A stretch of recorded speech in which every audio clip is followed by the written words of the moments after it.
Can you hear me?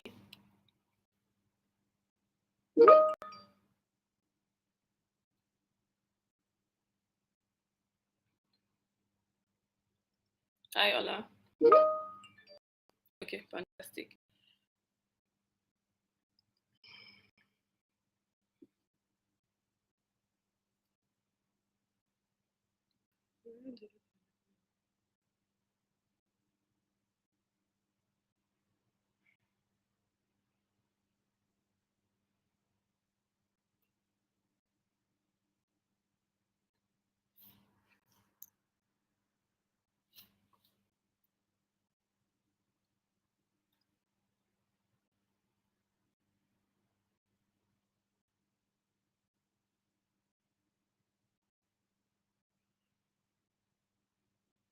Yep.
Hi, Haneef. Me.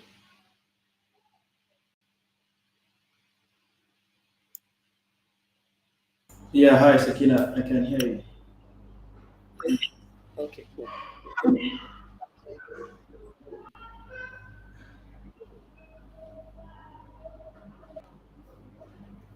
So it's 10 o'clock. And we shall be starting soon.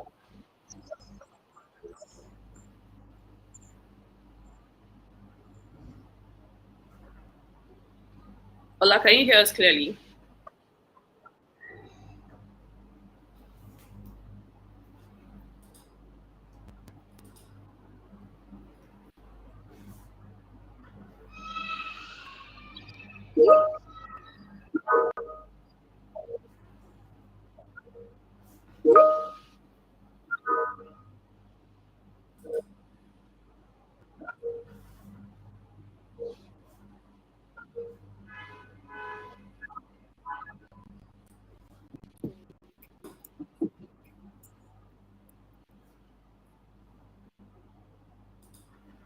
Okay.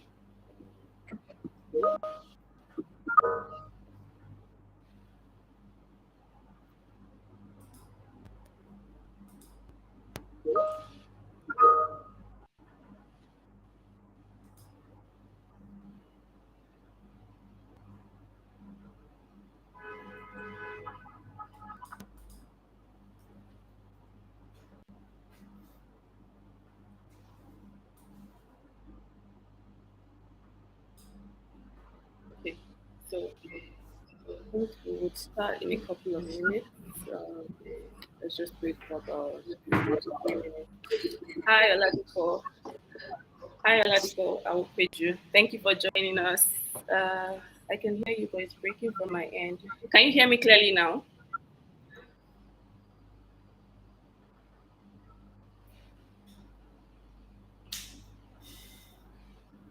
Can you please confirm that you can hear me clearly?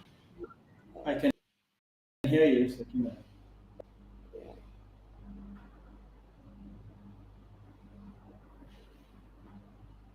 Okay. All right. So we'll start at 10:05, right? And we'll get started at 10:05. How you doing, honey? Good. Good. Are you doing great? All good here. All good here. Okay, cool. Cool. Yeah, can you hear me? I said good All right, here. fantastic. Oladipo, all right. So, how you doing this morning? Cool. All right, fantastic. So please tell us, I can see your name already, but please tell us what you do and, where you're from this morning. It would be nice to get to know people on this call. So, yeah, give us a couple of minutes and we'll do the introductions.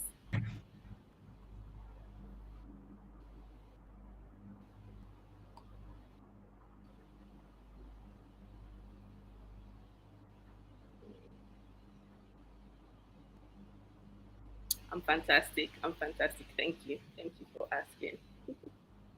Good.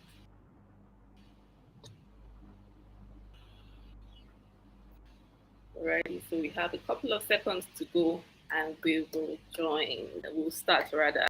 So thank you everyone that's just joining in. We're just about to get started, right? And yeah, so good morning everyone. Welcome to this live Q&A session being brought to you by Leonine Learning. So, as we may all know, our online course on financial modeling, the Build Financial Models Like a Pro course, is coming out on Monday, or rather, we are launching it on Monday, 28th of March. And we thought to put together this session because we've gotten a couple of questions over the past couple of months, and we thought it would be nice to do a Q&A session on the course generally and financial modeling.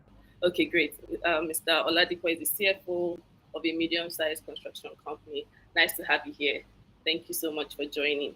Right. So before we start, like I said, everyone that's just joining, please introduce yourselves in the chat section. We would like to know you. Just tell us where you're joining from and what you do.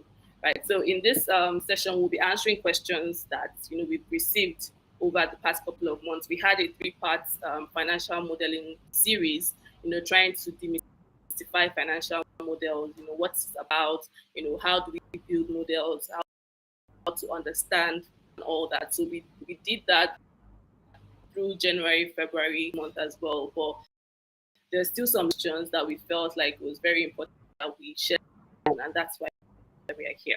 So now down to introductions. My name is Sekinat Alao, and I lead up Leonine Investment Services. So Leonine Investment Services is a professional services firm. So we have two arms. So one is the financial advisory and consulting arm that we help. We help small businesses, medium-sized businesses, large businesses do stuff around, building models for their operations, valuation, business planning, and all that good stuff, around finances, right? And helping businesses ensure that, they are on track in terms of raising capital and all that.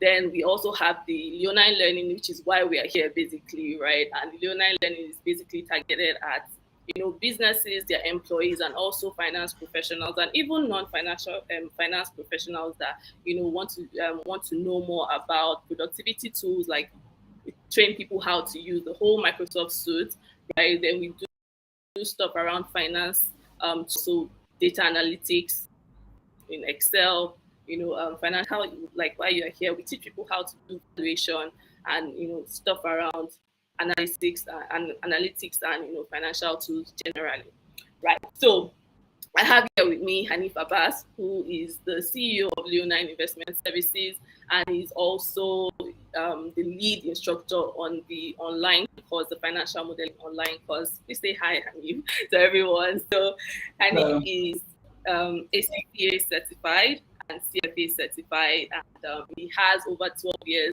experience, professional experience in the finance industry. He's been building models for over 7 years now, so I think we do need to give him some accolades in that, in that area, like he has done. He has built a level of expertise, a lot of expertise in that field. So nice to have you here with me, Haneef. Please say hi to our audience, and we can get started. Yes. Hi, hi everyone. Good morning, and thanks for joining us. A pleasure to be with you today, and I look forward to answering some of the questions you've asked us in the past, and some of the ones that might pop up whilst you're on the call today. So look forward to chatting with you guys. All right, fantastic. So as we start, like I said, I encourage you to send in any questions that you have. So I believe that everyone that is here, join because they have a lot of interest in knowing how to build models, and also not just building models, knowing how to interpret models, right? So in order to make good business decisions. So if you have any questions as we go along, please do not hesitate to drop it in the chat box. I can see them.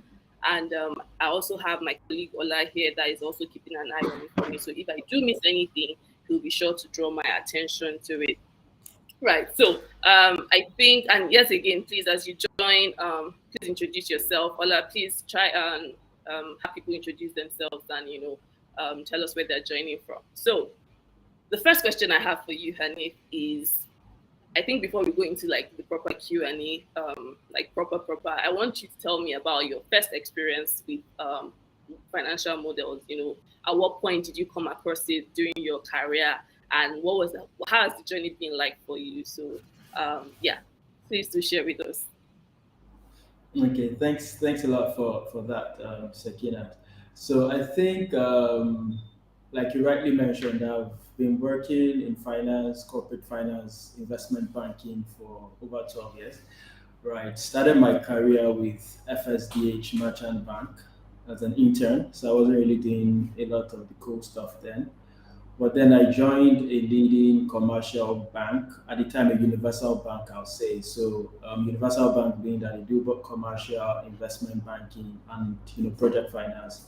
So I was with the project finance and corporate finance team at the bank, right? So that was where I experienced financial models for the first time. But then at the bank, we're doing more of loan syndications, project finance, and more on the debt side. So most times what happens is clients already have their models done either by advisors or by themselves, and they send it to us for review, where we then look at and then decide on whether or not we want to advise, recommend the bank to invest in those projects. And in some cases, we lead some of transactions, but then super transactions, very big transactions, and some of the transactions in my early days of my career in the Rama project in Port Harcourt, which was led by a consortium of banks, and we had Standard Chartered from the UK build the model on that transaction. There was another transaction of a similar size where we had Stanbic, or rather Standard Bank of South Africa, build the model, but joint advisor or joint arrangers on the deal. I was also exposed to those models that were built by these international banks, and then we reviewed them, we leveraged them to decide on whether my own bank was going to invest on the deal and recommend. So initially, in my experience with Access Bank, I was more on the receiving end of models, right? So I received some of the best models built by the best investment bankers in the world, right? And looked at them, worked with them, reviewed them, analyze them, stress test them, and then leverage them for investment decision making and recommendation. So that's my initial experience with models. Oh, thanks for sharing. So, at what point did you now start building models? Like, you were now the ones building the models, not necessarily reviewing the Yeah. models. So back at the bank, right? I took several trainings in building models. So I started with some Euro money training, which was facilitated by one of the MVPs in financial modeling globally, Alistair Day, as it's called. He's released several books on modeling as well. So he trained me in Euro money. He trained me in financial modeling, right, part of the Euro money program. And then, I built some very little models, nothing too fancy, worked on some case studies, worked on a few projects, right? But it wasn't heavy, right? And it wasn't frequent because, like I said, I was more on the buy side, if I can use that term, where most times we were getting those models. So in terms of my experience at the bank, I wasn't exposed to building a lot of those. I did a few, right? But it wasn't until about 2014, 2015, thereabout, where I actually built a full-blown model for a major debt restructuring in the Nigerian space. So it was an international manufacturing company that had over 25 billion in debt. They were looking to restructure. They had borrowed money from about 9 banks, and my company at the time was advising this client on restructuring. So we were the advisors for restructuring, and that was my baby. So I built the model from bread, and it was used by 9 banks across the industry. So that was like when I said, okay, yes, I've actually built a model. I've done minor stuff in the past, but that was like for me, I marked that as my first, right? So yeah. Your personal well. And how was the feeling when you because I know there's something around, I was like, balancing models. yeah! I was like, I think I Like literally that's jumped right when the balance. I was like, yeah, it's balanced. And I think oh then it that's was funny. balanced at once. So it was like, first model balancing at once. You don't find that, So no, I literally screamed like, yeah, it's balanced, and then have to make some other change. And it was You're breaking. application involving 9 different banks. Some loans were multi-currency, so we had dollar loans, we had some loans in pounds, we had intervention loans from BOI, we had standard commercial loans, you had loans that were floating interest rates, you had some loans that were fixed. So it was not like your basic cheap model, it was actually a robust one. So yeah, it was an exciting field. All right, all right. Okay, so I see someone, I can't see your name, but I see keeping up with finance and family life.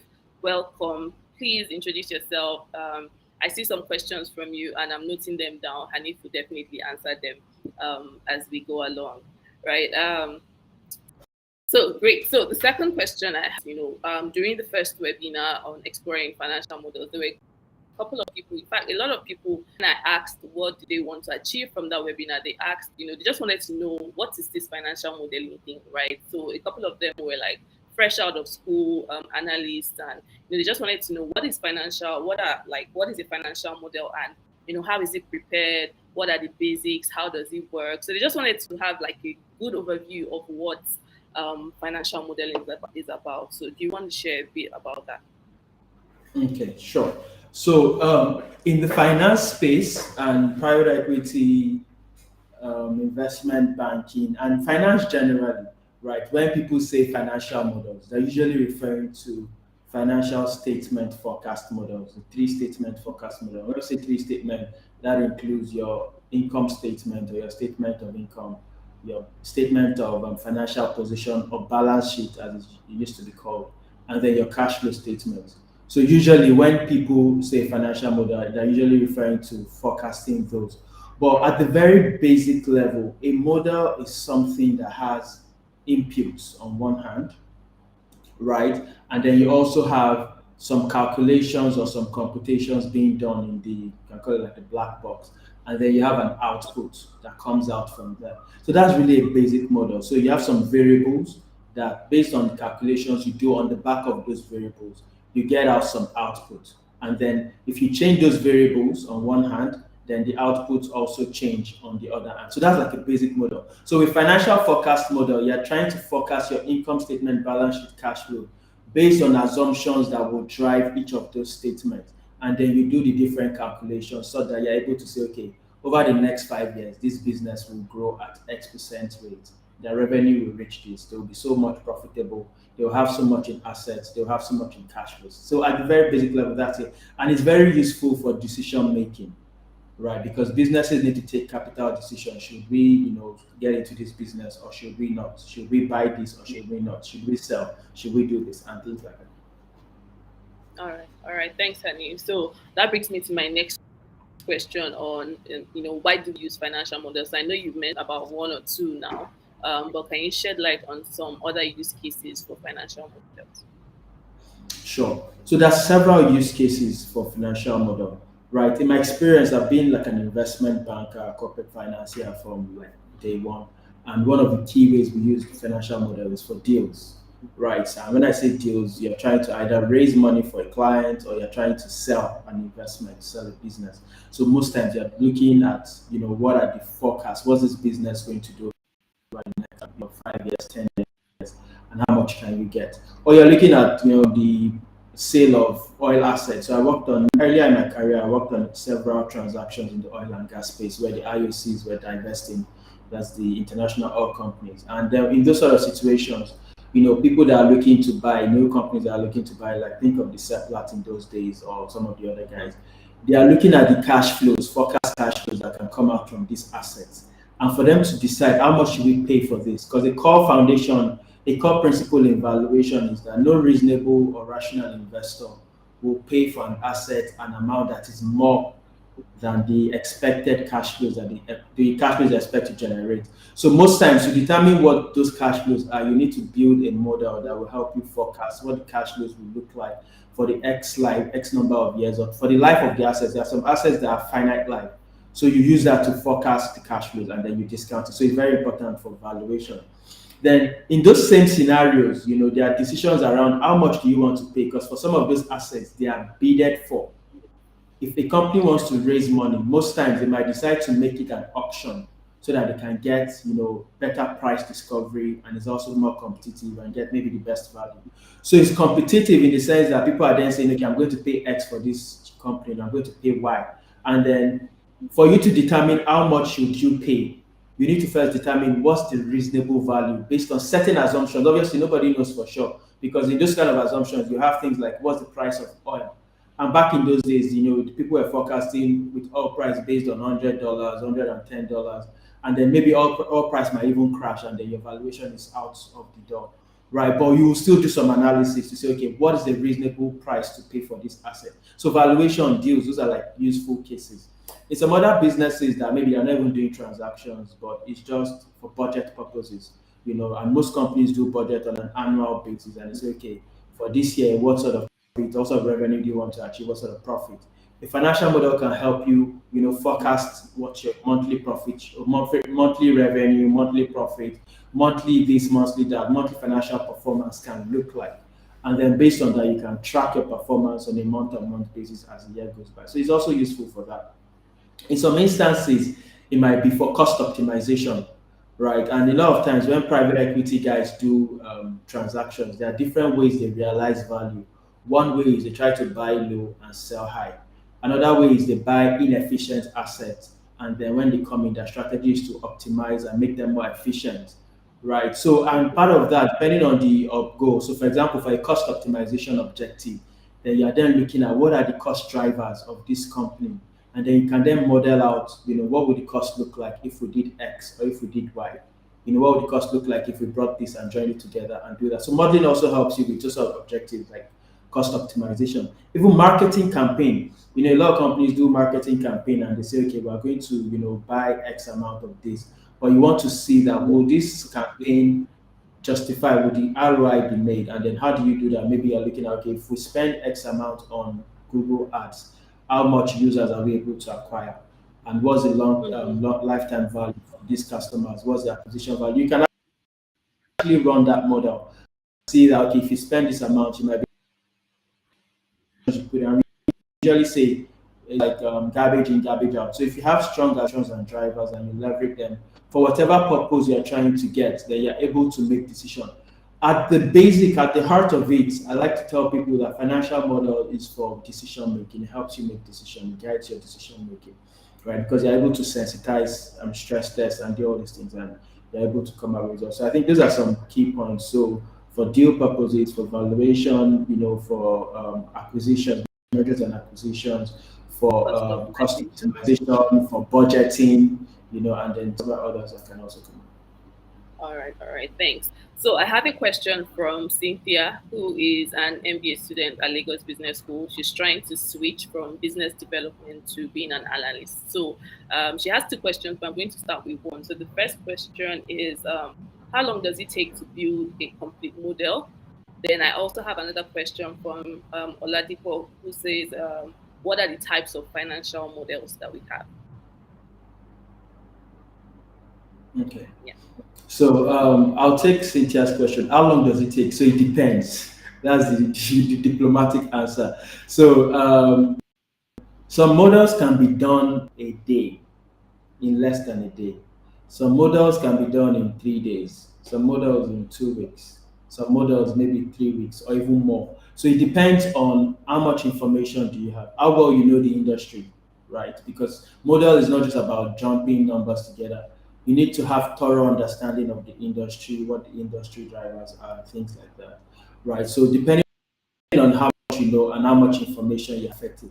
There are some industries that are more simpler than others. There are some industries that are very complex, where in terms of the calculation is a lot more detailed, in terms of the drivers, in terms of the information you need. So that also impact. And then the kind of model you're building. If you are building an annual model, that might take you a lesser time than if you're building a monthly model or a more dynamic model. So again, depending on the features. But I've built models in less than a day or in about a day. I've built some models in 3 weeks. I've built some models in 2 weeks or even more. So it depends on the specification of the model you're building, your knowledge of that industry, and then available information as well. Yeah. So on The other average, if question we're is that, talking on average, yes. So on average, if you already have like a good understanding of an industry, you have all the information you need. What would you say would be a good time frame on average? on average, we can Let me say a put on the week. spot here. On average. Yeah, on average, I'll say a week. I'll say a week on average. All right, I'll fantastic. And say the a week. second question was, what are the types of financial models that we have? So, I mean, there are several types of financial models, right? I already mentioned the three statement financial models. You have LBO models as well, that's leverage buyout models, right? And there are other different specifications as well. There are valuation models that you can have, you know. So, these are like a few types I'll mention. Okay, okay, But the most common one is the three statement financial model. That's the income statement, balance sheet, cash flow. okay, okay. Cool. All right. So, what are the tools required to prepare financial models? Okay. When you say tools, do you want to clarify that? So, like, what are the things do I need? Okay, of course, we need a laptop. What are some of those other tools, like softwares or anything that we need to create Okay. model? So, Okay. if I'm All here right. today and I say I want to create a model, what do I need? Okay. So obviously, like you rightly mentioned, you need a system, a machine, either a laptop or a desktop, preferably a Windows system. You can use a Mac as well, right? And I think coming from where Mac was 5, 10 years ago to where they are now is a lot better. So you can actually use a Mac comfortably, but it's still not as seamless as we are using a Windows system. So usually I recommend if you build a lot of models, you want to use a Windows system, right? So you need a system, and obviously there are several spreadsheet applications that are used for analysis and whatnot. But the most popular for financial modeling, the best, is Microsoft Excel. Right, so you also need Microsoft Excel, preferably the latest because they improve these tools on a monthly basis, and it's better you get the latest. So you need that. So as far as tools go, I think those are like the primary things you need. But in terms of skill set, I think that's more important, right? Because anybody can have access to a laptop or Microsoft Excel. But more important is the skill set, right, that you need. And usually when I train people on modeling, I tell them that you need three things, or you need to wear three hats when you're building financial model. You need knowledge of finance and business, right? First of all, right? Because when you're building models for businesses, for companies, right? So you need to understand business, finance, business, and accounting. So just group those three together. That you need those skills, like some basic level of understanding. Then you need to understand Excel itself, Microsoft Excel too. I know very strong, top quality accountants, finance professionals, but they're not very good with Excel, and then they struggle with models. So they can tell you all the numbers and the cash flow and the revenue, but when it comes to working with Excel, they struggle. So with that, you won't be able to build models there because you're using Excel to build the model. So you need to have like basic level understanding of Excel. And then the third one is you need to have some design skill set, basic design skill sets, architectural design. Because when you build model, it's like a tool, right? And then you need to be able to design it in terms of the structure, the look and feel, and it's going to be used by different people. So think about the example I gave where I built a model for a loan syndication where nine different banks, and so for each of those nine banks, multiply it by maybe five people per bank looking at the model and working with it. So you need to make sure it's user friendly. So or design thinking also helps you design your model in a way that is easy to use, it's clear, it's properly structured, it's flexible, people can stress test and make decisions with it. So I think those are very key skill sets that financial models should have. Okay, okay, Financial cool, models fantastic. should have. Um, all right. Thanks for sharing that. And what are the key? So more questions are coming in, but I'll just put them in as we go. So, what are the key things to consider when modeling in different sectors and when building a model Can you from repeat scratch? that? Sorry, Can I you hear lost me? you. Yeah, I can hear you. Can Can you you repeat hear the me clearly question? now? All right. So I said someone asked, like, what are the key things to consider when modeling different businesses in different sectors, and like, what do we consider when you are building a model from scratch to finish? So what are those things that are very important that we have to consider? Good question. So when building a model, before anything, right, it's important to understand what is the objective of the model. What is the objective, right? And there are different models, like we already talked about. For a model, for a company, it might be that the model is for budgeting purposes, right? And then if it's for budgeting, that means you need to know what are the different departments, what are the budget drivers for these, and you need more granular level of detail for assumptions. And your model might be for a one-off transaction. So I just want to buy this company, and once I buy it, it's done. I don't need the model again, right? So in that case, you might not need to go granular to say, this level, this employee is earning 5,000, this employee is earning 10,000. You might just look at it at a higher level of personnel cost, right? So the granularity or the objective will determine the level of granularity, the deep of that you need to get into. the kind of decision. If you are doing a model for like a bank type transaction, then you also need to start looking at what are the key terms of the debts, the debt structure, and then you model that accordingly because you might want to see for bankers they're interested in like coverage ratios. Can your cash flows cover the debt service? So you want to pay attention to that. There are some transactions where the focus is on valuation, and then you want to pay attention to some of those key value drivers. So I think first thing is objective consideration. The next thing is, information available. What information do you have to leverage? If you are doing a model for a company that you are engaged with directly, like you are the advisor, then you're able to get certain information that might not be publicly available.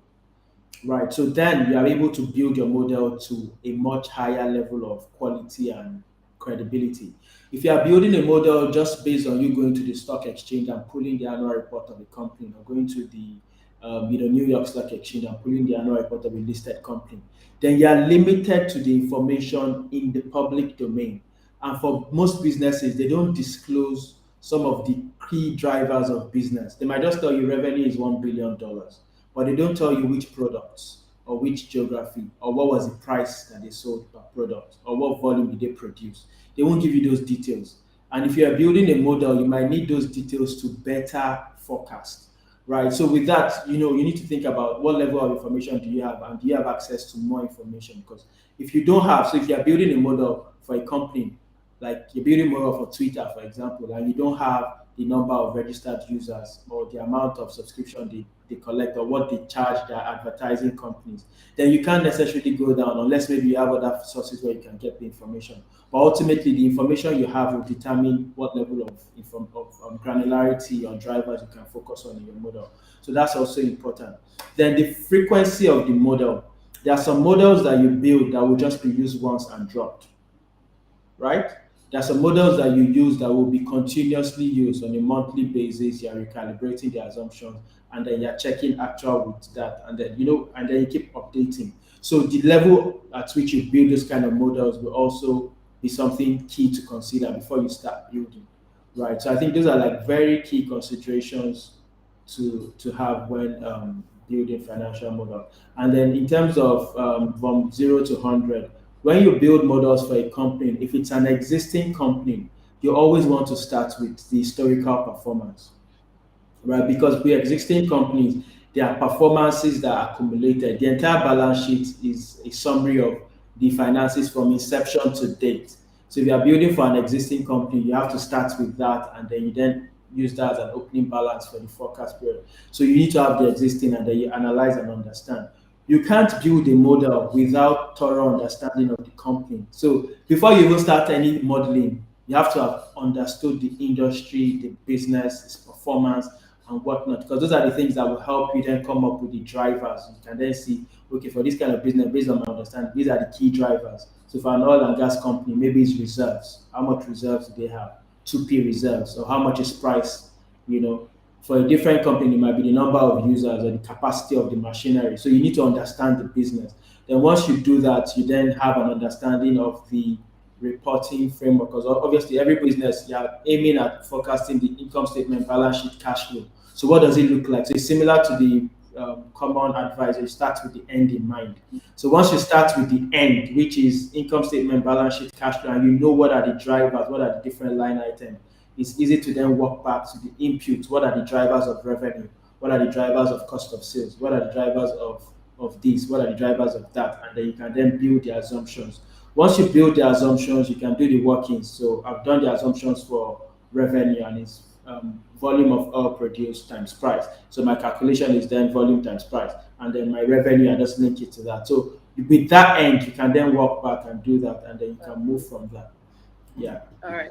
So we have another question from Cynthia, and she asks that have you ever felt frustrated when your model didn't work well, and how did you manage it? Okay, so felt frustrated. Probably, yeah. So I mean, I handled frustrations and disappointment slightly differently, right? So I would say like felt frustrated, like I was losing my head. But I remember a few examples. So before I built my first model, I was working on a project where um, so a bank had acquired like several banks in other countries, right? And we needed to do purchase price allocation, which means that they've paid 10 billion for this company, and then the assets of the company are 5 billion. So that excess 5 billion that they paid, we need to allocate it to what is called intangible assets. And then once we've done that, whatever is left is allocated to goodwill. So for us to do that intangible asset, we had to actually forecast certain things for like cash generating units within the group. At the very basic level, the cash generating unit might be the entire company that they bought, right? So and then based on that, we forecast it and then value it. So in doing that forecast, when I did it, it didn't balance, right? And this was like one of the first models I was working. It wasn't like a major thing, but it was a basic one, but it didn't balance. And then I tried what I could do, and it still didn't balance. And what I did was to speak to my supervisor then, right? And he looked at the model, and based on his experience, he was able to fix it, very quickly. And I remember him tapping my head. I see, I'm your guy, I'm your boss. Like this is how you do this. How you So do basically, he it. was able to fix that. Yeah. So he was able to fix it. But with my experience over the years, right?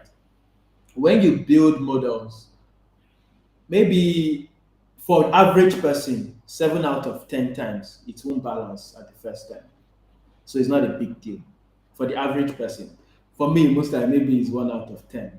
But for the average person, 7 out of 10, it won't balance, right? And then you shouldn't worry about it. There are key things that you need to check. One of the first things that make people's models not balance is, you're building for an existing company, and then you haven't carried the closing balance accurately into the forecast period. So, for example, property, plant and equipment, fixed asset, closing balance for 2021 was 5 billion, but in your forecast for 2022, your opening balance is 6 billion, not 5 billion. It's not going to balance because there's a disconnect. So that's usually one. Then it might be errors of omission, whether there was a key thing you should have put in the cash flow statement you didn't put, or the sign in the cash flow statement, instead of positive number, you're using negative, or instead of negative, you're using positive. So most times it's just to review the balance sheet line by line, the cash flow statement line by line, and most times you'll be able to get to the source of it. And then in some other cases where you are dealing with very complex, maybe debt schedules and whatnot, it might also come from there. But most times, I think we're just reviewing step by step as you build, and not waiting till you finish the model before you review your work. As you build your model, at every step, they are cross-checking and making sure that it's complete, correct, and accurate. And then once you do that, most times there will be very little surprises at the end of the road. And if there is any surprise, then you can just go methodically checking each line item on the balance sheet, cash flow. Most times the problem usually from the balance sheet or cash flow statement. Few times it might come from the income statement, but most times usually from the balance sheet or cash flow. Okay, cool, fantastic. Right, so Oladipo says, is it possible to have the financial model integrated into an ERP system? Yes, it's possible. And I know this question might be in different ways, but I'll explain in my experience, right? So there was a model we built for a conglomerate in Nigeria, right? And they used SAP at the time, right? Okay. And you wanted the model to be mirrored on SAP. So what we did with them was we built the model, and then we had the output of the model feed into the SAP. So it was uploaded. So they had like a standard way the output, the input needed to be to go into the SAP. So we built that in, and then they were able to use that to upload into the model, right? And then once they do that, it gets in. But the limitation there is that a model is supposed to be flexible, whereby you can go in, change an assumption, and then the output is updated automatically. But when you build a model, let's say in Excel, and then you integrate it into SAP or any other ERP by uploading it, then what happens in that case is that the output is almost fixed. So whenever you update the model, you have to also then re-upload on SAP. Re-upload. Right. Yeah. So but I know that there are some SAPs whereby you can actually have a data source. So if you have an output of the model feeding a particular location as a data source, then you can use queries to just pull the output from that. And whenever the output changes, it also gets fed into the ERP. So it's possible, it can be done. It's possible. Okay, cool. Cynthia again asked that are colors in models really useful? So she uses the fast software to analyze, but the colors are always frustrating. So I think she uses a software to analyze called Fast, and she said the colors are always frustrating. So are colors really necessary in models? Colors. Okay, yeah. So colors, so colors are necessary in a way. So when it comes to models, right? So there are five or there are four attributes of good models, right? Your model should be flexible, your model should be accurate, your model should be structured, and your model should be clear, right? So for clarity, most times you use legends. So for example, there are things called inputs. There are calculations and there are workings. Inputs are the only things that you can change in a model. So when I have an input cell, I might decide that oil price is going to be $100 next year. You might have a different view because of maybe the crisis in Ukraine and say that oil price is going to be $150, right? And then so you can change the input for that if that's your view. So for me to make it clear to my users that these are the cells that you can change, I might use a background color of let's say yellow, right? And then some I've had some clients say that yellow is really frustrating, that is annoying, that why we use yellow, right? And some clients that say okay, use a calmer color. But bottom line is it helps you guide your users. It makes it clear that okay, these are input cells, these are calculation cells, these are output cells. So most times you can tone it down and not use too many colors. Most times I only use colors for my input cells, yellow. For calculations and workings, I don't use any significant color to do that. So I think they are not a must have. You can build models without having background colors, right? You might decide to use font color instead of background color to reduce the color text and whatever, but it's just for clarity. So I think that's it. But they are not a Okay. must. Yeah, nice. Okay, cool. So I think Cynthia says that yes, that the keyword about checking at every step to ensure that you don't have frustrations with your model, because she finds that she loves to do everything at once. So that was really helpful. Right. So we Okay. have Tolulope, who is a credit controller of a group company in real estate business and helping to set up an efficient system to run its subsidiaries clientele credit model. So he says that did you get that, Hanif? So basically, he's a credit controller of a real estate business, and is trying to help them set Mhm. up a system, right? So he said he needs a model to use monthly for credit analysis and ways to reduce debt profile of subsidiaries and clients. So he didn't ask a question, but I think the question would be, can you do that with the models? Can he learn to do that maybe with the course, or do you want to contract us to build the models for you? It's still angles, right? So I guess you can, Yeah. just make Yeah. some So suggestions you do. Yeah. yeah, so I think in terms of the skills that you use, so this course, so if just in case the question is related to the course that we're releasing, the course is Mm, focused on building three statement financial models, so income statement, balance sheet, cash flow. But with the skills that you will learn on the course, you can build other types of mini models, like for example, a credit analysis model, or let's say a loan application model. So you have people applying for loans, and then you can build a model that checks the application, shortlists the people that qualify, and then tells you how much you need to provide to disburse for loans, tells you coverage ratio and things like that. So you can build all those kind of mini models with some of the skills you learn. For a real estate company, I imagine the credit you're talking about is maybe you sell the buildings off plan sales, and then they have to pay over a period, or maybe it's even rent and then you need to pay over a period. So keeping tabs of when the money is due, and then yeah, so you can definitely build models that tracks how much sales you've made, how much is supposed to come, and you're supposed to pay, when they pay, how much they paid, what the aging analysis, how long have they been owing you, what kind of people are even owing you, is it a particular kind of group of people that are owing you, or is it a particular kind of location or whatnot. So you can definitely leverage the skills that you learn to build these things, right? And that's why when I said the skills are required for financial modeling, I talked about finance business account under one umbrella. I talked about Excel skills, and then I talked about design. With the Excel skills, you can pretty much do anything once you know what you want to do. So the foundation is that you know what you want to do. If I tell you to value a company and you don't know how to value, and I give you Excel, you will just be looking. But if you understand how to value and I give you the Excel spreadsheet, then it's easier for you to quickly come up with that. So that initial understanding of once you understand your credit system, the process and whatnot, and you understand Excel, then you can use Excel to do whatever you want. And that's if there are no better tools to do it. But at the very basic level, you can also use Excel to do most of those things. So I hope that answers your question. All right, all right. Thanks.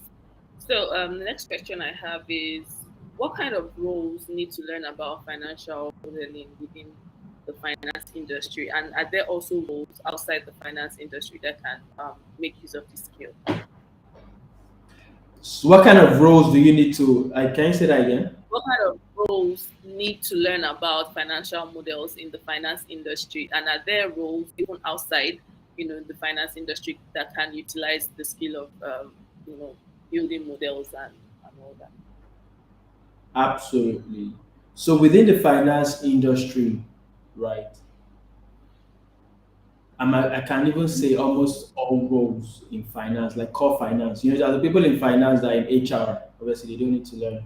But if you're in finance and you're in either investment banking, private equity, even commercial banking, yeah, a lot of them don't usually do it, but it differentiates you. Right. I remember when I was in the commercial bank, there was a particular deal that we were working on, and the manager on the project on the commercial side was supposed to be leading the transaction and presenting it to the board of directors because it was a big deal. It was over $200 million, right? But my team at the corporate finance desk were the ones handling like the analysis. So I was building the financial model for that transaction. And based on the understanding that I needed to be able to build a model, I already understood the deal even more than the relationship manager, who was like 5 levels ahead of me in terms of ranking, right? But because of what I was able to show in terms of understanding of the deal, the industry, and the model I was able to build, which also focused on those drivers, during the presentation at MCC, for those in finance or banking, you know what MCC is, Management Credit Committee. The executive director literally told this senior manager to go and sit down and just called me up out of the blues to come and present to the MD, to the managing director, and the other board committee members.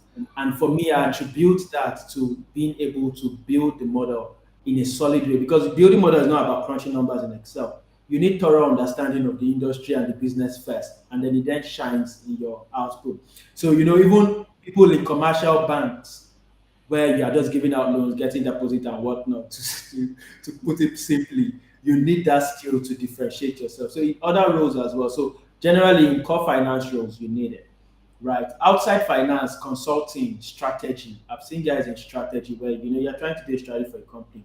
And most times it's easy to come up with strategy, but the next thing is how do you put those strategy into numbers to see, okay, will the strategy make sense? So for strategy guys as well, it's useful. For consulting guys, your clients come with different problems, and sometimes those problems you also need to quantify them.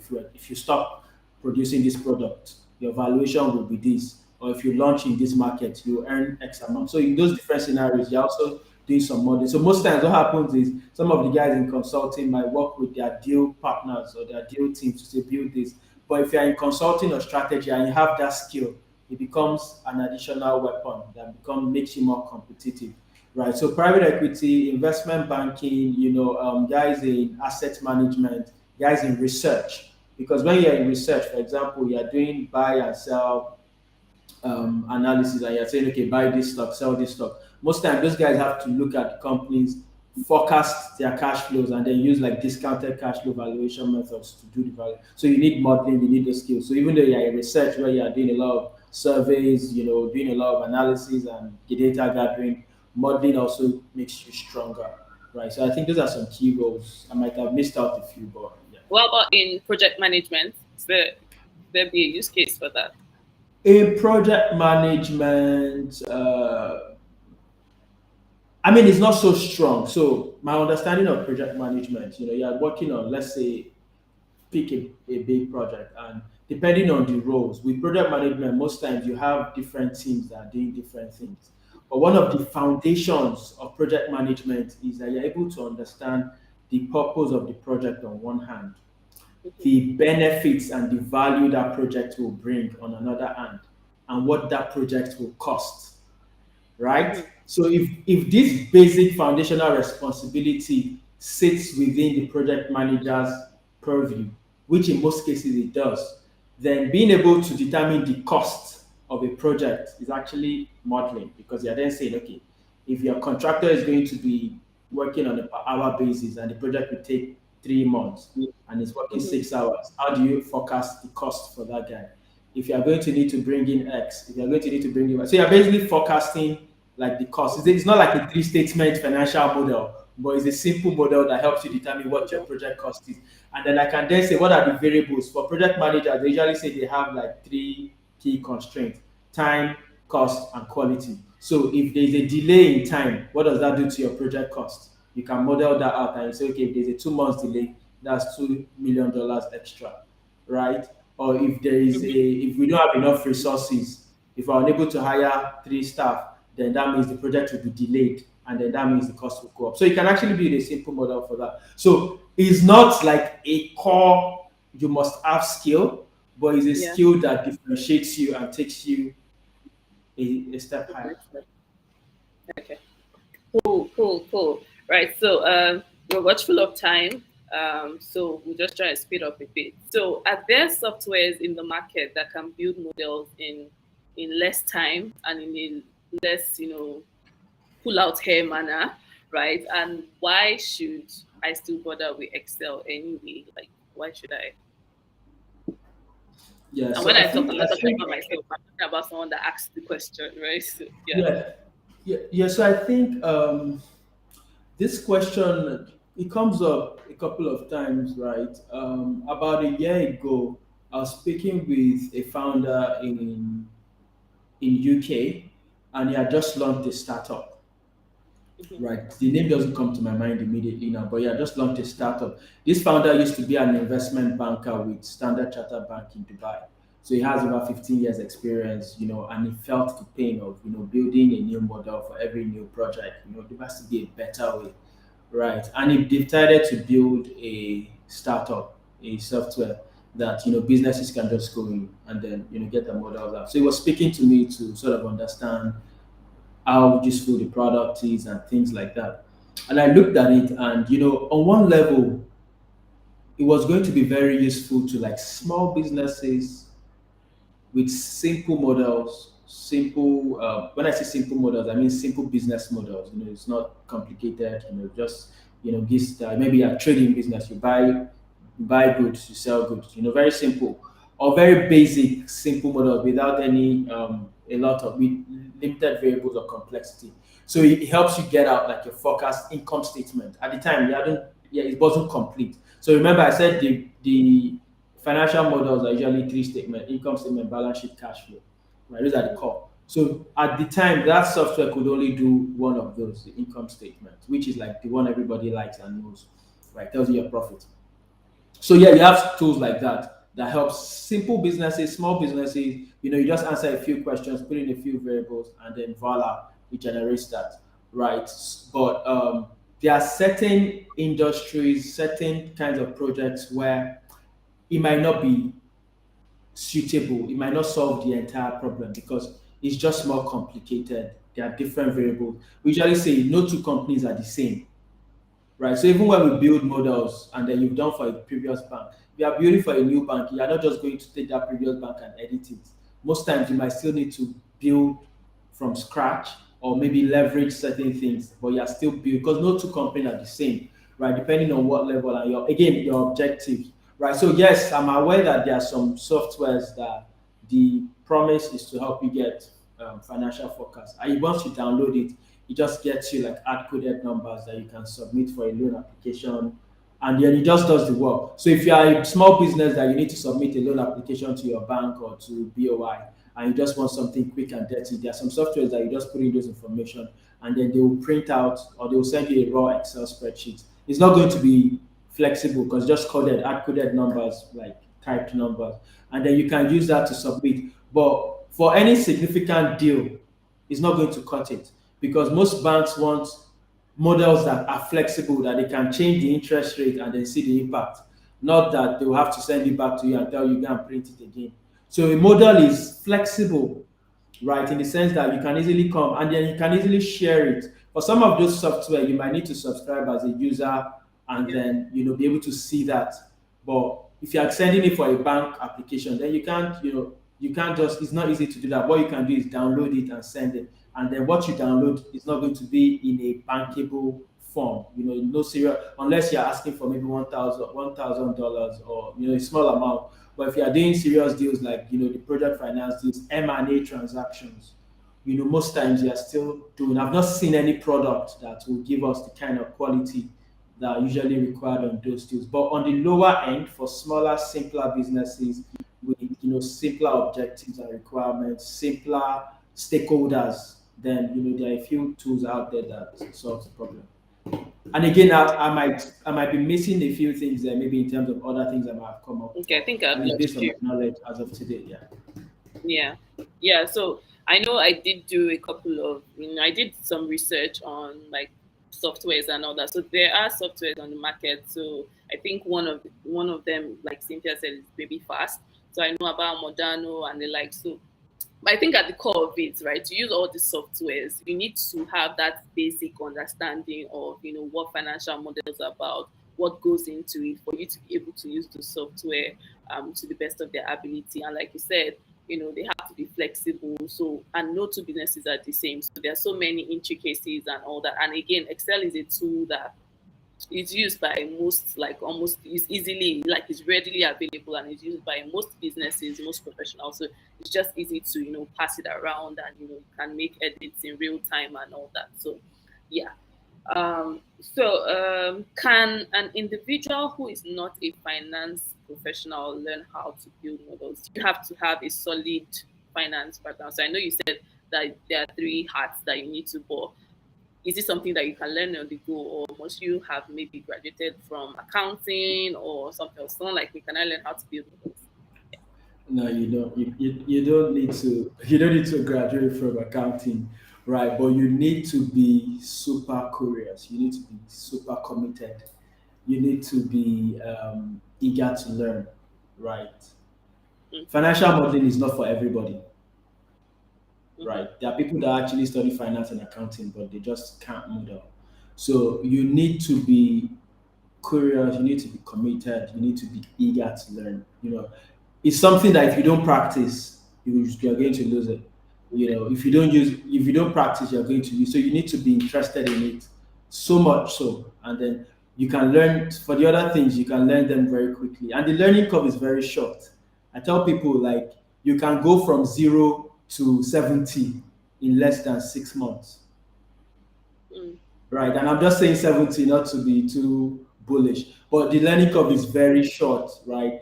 And then when it comes to learning about finance or businesses, it's also very straightforward and simple. You can start with the basics. What do businesses do? How do they make money? Some businesses they buy raw materials, convert them to finished goods, they sell, and then some sell for cash, some sell for credit, right? And then they have assets, people invest money. So understanding how those simple things, and these are things that you can read up on and understand. So the learning curve is short. You don't need to be a BSc holder in finance or accounting. I've seen some of the best modelers I've seen are people from engineering background, and they just come in from engineering.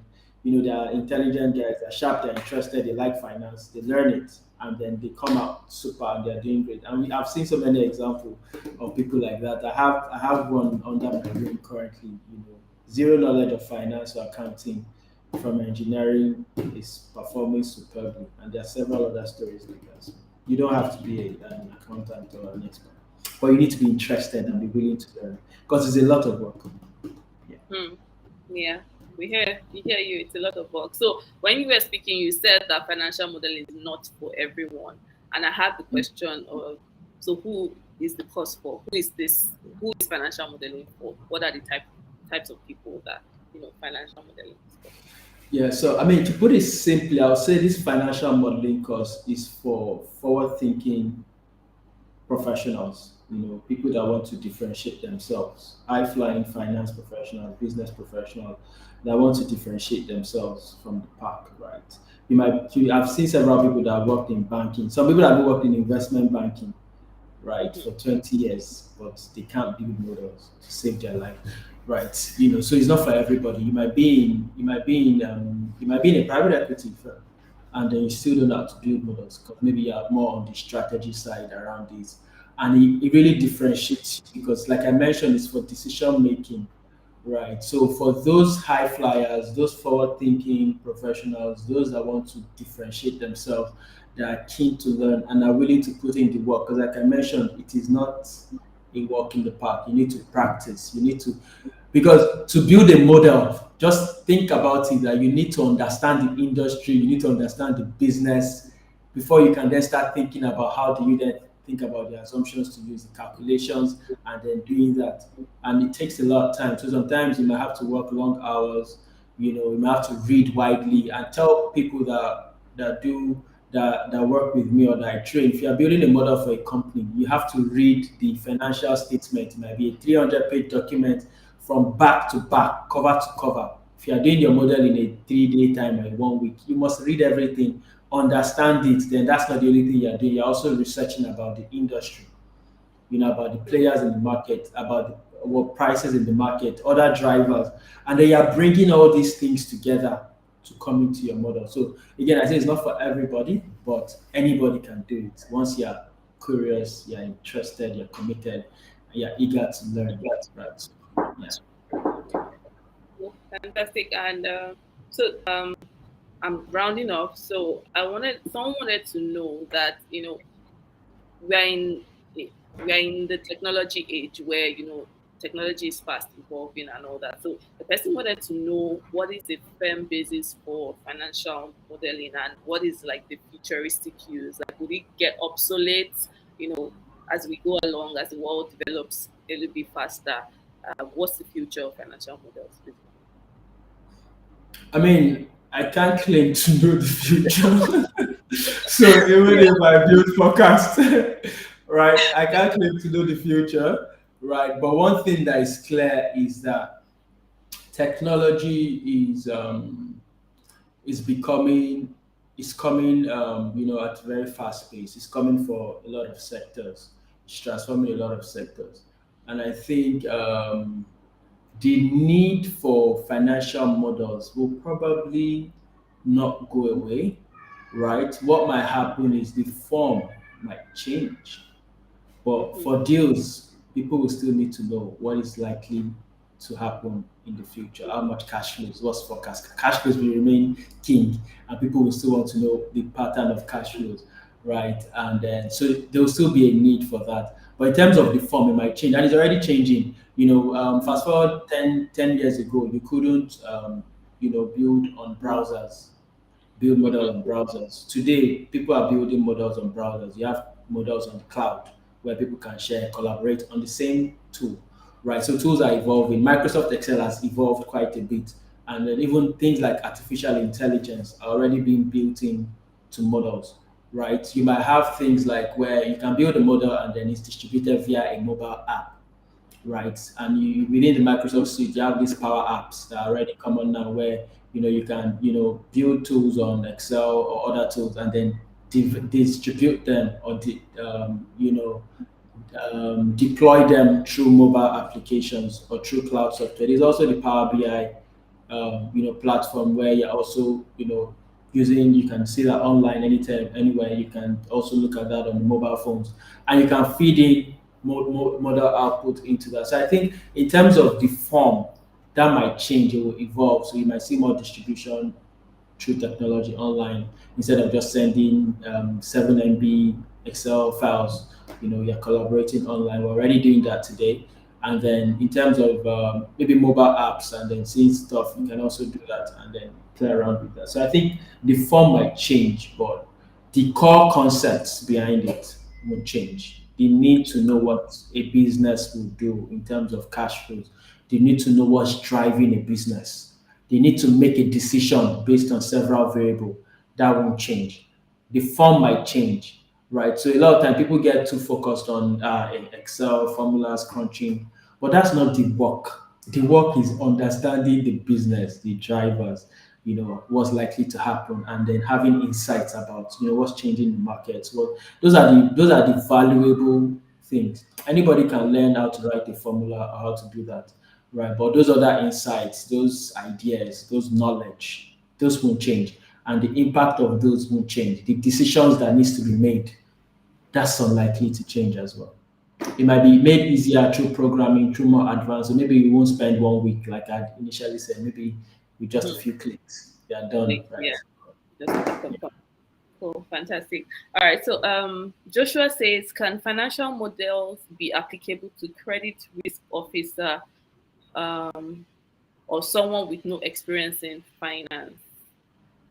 So maybe as a credit Absolutely. risk officer, can you use financial models? Oh, absolutely, absolutely. So since IFRS 9, I think, came out, so it's something called expected credit losses, which is now a big value for banks, which are they deal in credit risk. That's their breakfast, credit risk. And then with the that IFRS requires banks to assess for credit risk and then take a provision for the expected losses.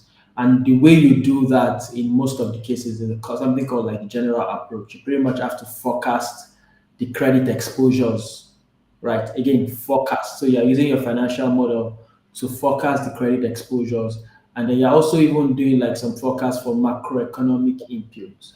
And then you're considering a number of things to then determine what is the expected credit loss, right? So for a credit analyst as well, that's it. And that's an example that just came to my mind that you might want to, have to say, okay, and this, and then you have that.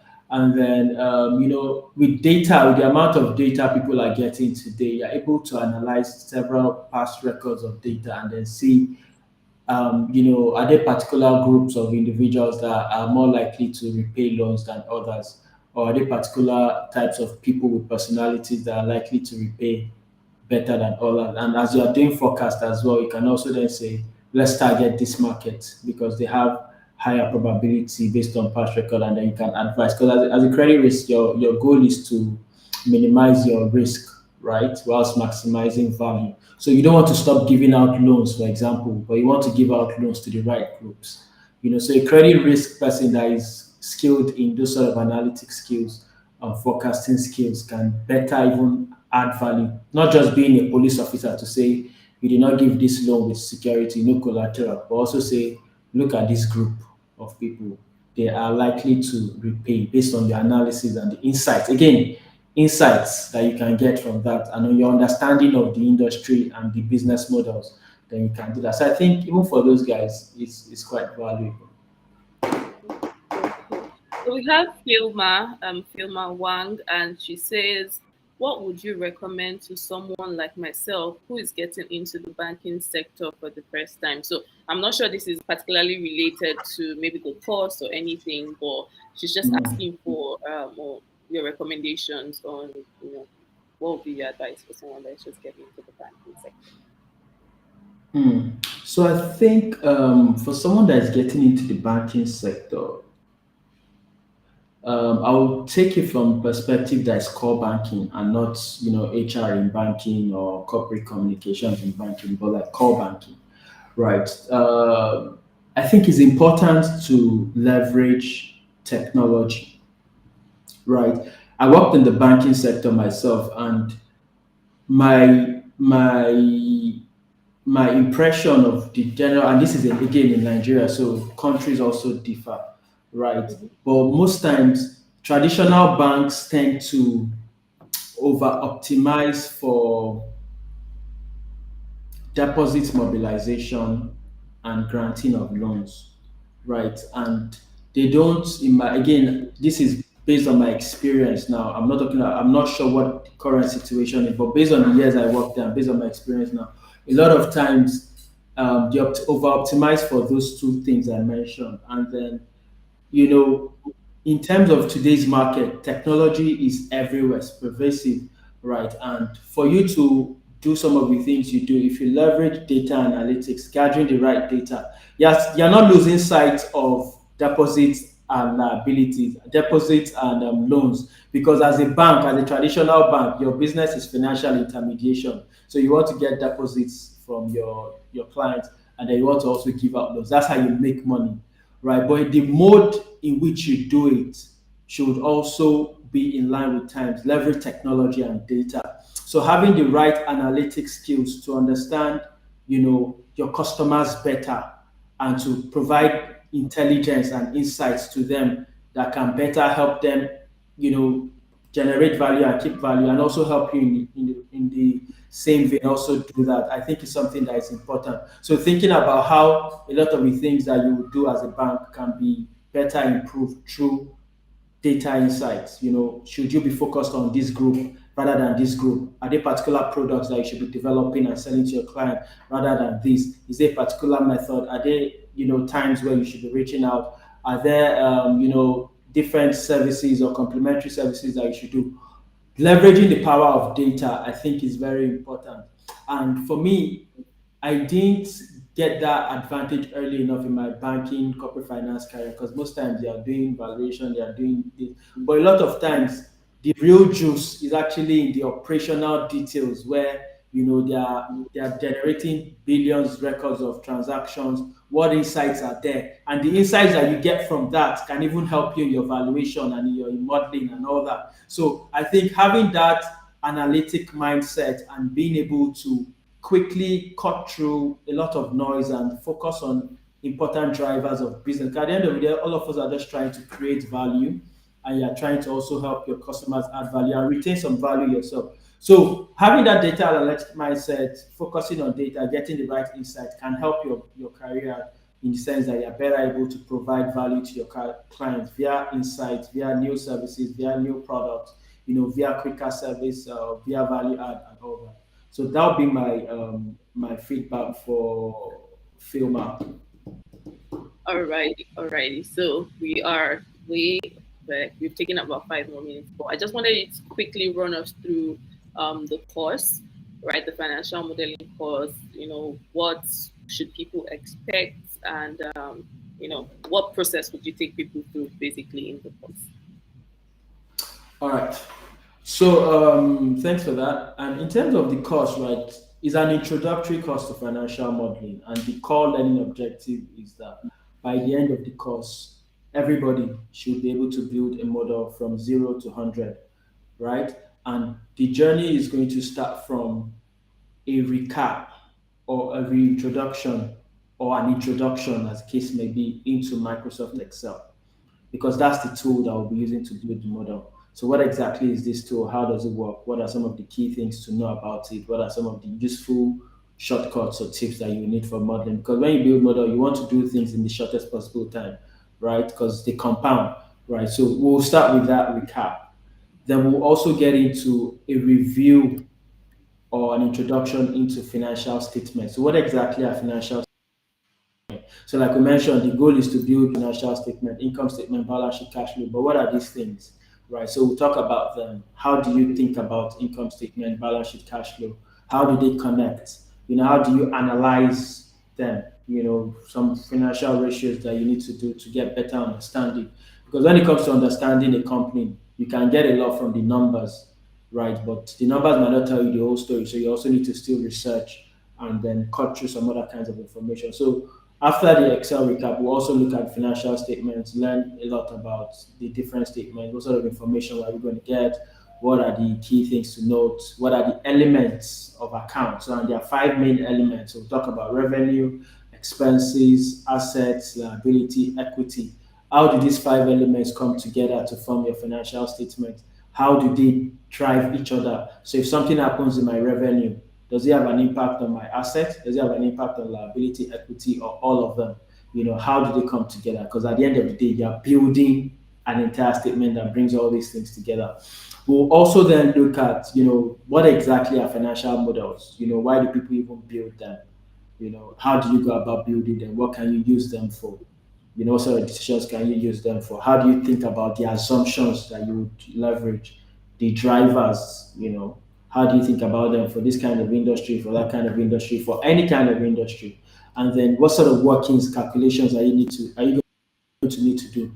You're going to do calculations because there's some industry where you are doing volume times price. Some other industries is more complicated than that. They might have certain price limits for the first 1,000 users, then the next 1,000 is this, and then the next 5,000 is that. So there might be some different drivers in industries, but bottom line is you learn how to calculate the relevant things and then how to bring everything together to form your forecast income statement, your forecast statement of financial position, your forecast cash flow statement.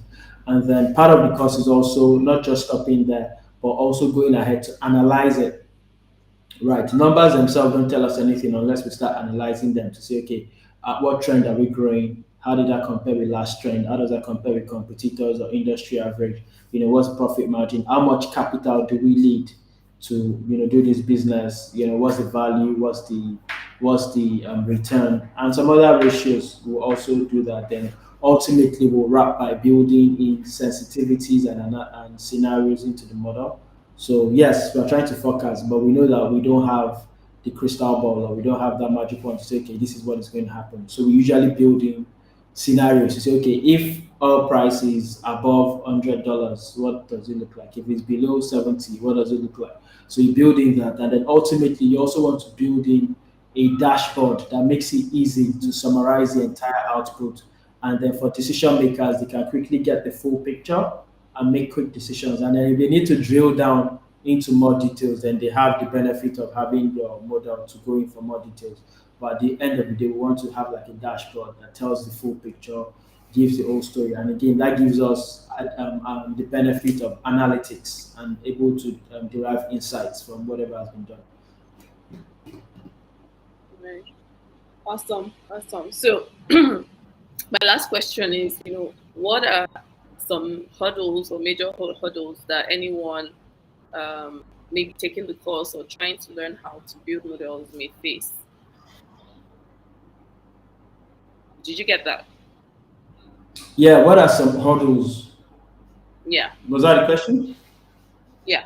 That someone might face, maybe someone taking the course or somebody that, is just on that process of learning how to build models. What are some of those hurdles that they might face? Okay, so I think some hurdles might be, for one, if you don't understand financials, then you might struggle a bit. But like I mentioned, part of the course is to simplify that. But ideally, if you want to read up about businesses, how the businesses work in general, then that would be useful to overcome that hurdle. Or even just reading even some queries before the course to get a better understanding of business finance and whatnot. But part of the course is to actually touch on some of those. But usually for somebody that has never heard of a business or that has never read an annual report, and then you see this 300-page document with all these numbers and information, that can be a bit scary to some. But for people that are already in finance, people that are like a bank that are already in banking, you would have seen these documents, so it shouldn't be too strange. So that might be one. Another hurdle might be the time required. Like I mentioned, it takes a lot of practice, right? And then if you have someone that is working 9 to 5, and then you have your work, you're already working long hours, you might struggle to get up time to practice, particularly if your job doesn't require it At the at the moment? current moment. So, for example, you're a salesperson that you're on the streets going from bank to bank to, sell products, and you don't have time to sit down and work. Then it might be a constraint, right, to find out time to practice. Because if you learn the model, you do the course, and then you get 90/100 in the evaluation, but you don't use it for 2 weeks, it will go away. You lose it. Right. So you need to that hurdle might be the exposure. And even myself, I experienced that constraint. Like I mentioned, financial modeling training 2011 or 20. I didn't start building actively till maybe 2014 or 2015. So during that period, and I knew stuff. It wasn't very useful. I wasn't using it. So if you're not using it in your current role, that might be a constraint. Again, the way you can overcome this is by just trying to practice at your own time. And that's why the commitment comes in. It's a lot of work, so if you're not committed, then it will be a problem. But if you're committed, there are listed companies on Nigerian Stock Exchange, US Stock Exchange. If you like investment, it's even easier because you might want to invest in Microsoft company. You can download their financial statement, forecast, and see what what their trend might look like, what the value might look like, and then you can practice with that. If your current job doesn't give you opportunities to do that, right? So, but I think that's another constraint or hurdle that people might face. Then for some, is that maybe you're using a Mac system, right? I've seen people struggle sometimes. So I used to use a Mac myself a few years ago, and my experience was, you're building models, and then Microsoft Excel just crashes, and then you have to restart it. Not for anything, it just crashes. Right. So I don't know if it was Microsoft way of frustrating Apple users, but you had that constraint. So, so you had that constraint because you are using a Microsoft tool. Even though there's Microsoft for Mac, right? But it's Mhm. not as seamless. Most time it crashes. So for me, I had to just, stop use get a Windows for for my monthly type activity, right? So that's another hurdle that I see. I don't know if nothing else comes to mind. Yeah, let's not scare anyone any further. But yeah, I think this very insightful. Yeah, so I think we have come to the end. We went a bit over time, but I'm sure people don't mind, right? So I just wanted to say a couple of things about the course. So again, it is launching on the 28th of March. That is when you can pay for it and enroll, and you will get access to the course from the second week of April, so 12th of April to be precise. As it is, some people say they want it at a go, some people want it dripped. But as we go, at least for the first week, we'll kind of drip it just so that people are not overwhelmed. Like Hanif said, it's a lot of work, right? And you do need to be committed. So yeah, you get support from us. We have the option. You can join a group if you want, but if you're the kind of person that gets overwhelmed with like group activities, you can just let us know in the platform and ask any questions that you have. We have 2 AMA sessions scheduled. That means like ask me anything sessions where after you have gone through the course, right, you can ask us any questions that you have live. It will be live, and solve those problems that you have or answer those questions that you have. So you have two of those sessions, right? And as we go, we'll have other things that will just help you. Just make sure that you try and keep practicing. We'll share resources, we'll share case files and all that. So you will be working with quite a number of case studies, right? So we got you. You're in good hands, right? And it's not just about paying for the course, but we need to ensure that you do learn how to use these tools, and you do know how to build models as as excellently as possible, right? So we'll be here to support you all the way. So we can post, different. You have quizzes and all that, just to check your knowledge as you go along. And towards the end, you have group assignments, and you also have your own individual tasks that you need to do. So it's not like automatic certification. We do want to make sure that everybody that passes through our learning process knows how to gets the promise that we are taking you from 0 to 100, and you are able to build a model. So once you submit your task, we review it, and from there we could give you like your certification and all that. But yeah, you're in good hands. We look forward to seeing you, come in first. So if you're not on the wait list currently, please do join. We have a 25% discount for people on the wait list, and that will last from 28th to 30th of March. And after that, the price increases, right? It goes back towards the normal price. So the normal prices, so there are two formats. There's the online course only, right, where you get those, you still get support, you get a lot of support, but there's also the group coaching format where you have 3 additional 2-hour sessions, and in those sessions, the whole idea is to go more into like proper, more case studies, more solving, more practice, right? And the online course only costs 65,000. That's the original price, and the group coaching plus online costs 120,000. So that's the original price. But with your discounts, it could go to as low as I think 48,000 for the online only, and 90,000 for the group coaching, right? But both formats do have a lot of support attached to it. It's just that for the group coaching teaching, you have extra opportunity to more advanced case studies, more one-on-one time with Haneef to kind of guide you through the process. Yeah, so I think that's basically it for the course. So please, if you know that this is something you want to do, we look forward to seeing you guys. So on the 28th, the cart's open and you can pay for it, and we'll be happy to have you on board. So if there are no more questions, I think that we can call it a day. Um, I do hope you guys have a great weekend. And if you still have any questions after this, please shoot us an email at learning@neo9.com.ng and we'll be sure to answer any questions. So thank you everyone for joining. Thank you, Cynthia. Thank you, Joshua. Thank you, Abdurrahman. Thank you, Oladipo, and everyone that joined, right? And look forward to seeing you inside the course. All right. So, Hanif, thanks so much for joining and thanks for sharing your wealth of experience with us. So, Thanks for having me, guys, and thanks have a great everyone for. weekend. All right, Yeah. bye. Cheers.